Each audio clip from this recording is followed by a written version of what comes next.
Në rrjetet sociale po zhvillohet një debat i madh pas publikimit të trailerit të filmit më të ri ku Kiara shfaqet bashkë me Louise Ellen.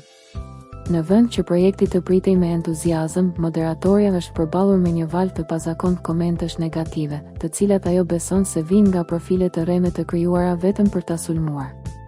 Sipas vëzhgimeve online, menjëherë pas publikimit të pamjeve, dhjetëra llogari të reja kanë nisur të komentojnë me ofendime dhe mesazhe ironike, sikur dikush po tenton të sabotojë çdo postim të Kiarës. Ajo vetë ka vënë re se komentet e këtyre profileve nuk duken si reagime spontane të publikut, por si një aksion i organizuar. Por çfarë ka vendosur të bëjë Kiara? Në vend që të qëndrojë në heshtje, ajo reagoi publikisht me një qëndrim të drejtpërdrejtë dhe mjaft të fortë. Ajo u shpreh: "Si nuk lodheni duke hapur atë shkoncë. Nëse nuk ju pëlqen, mos e shihni." Kiara shtoi se nuk e kupton se si njerëz që nuk shfaqin as fytyrën, as emrin, mund të shpenzojnë aq kohë për të krijuar negativitet ndaj dikujt që po punon dhe po shfaqet hapur me identitetin e vet. Ajo vijoi me një mesazh që ngjalli debat.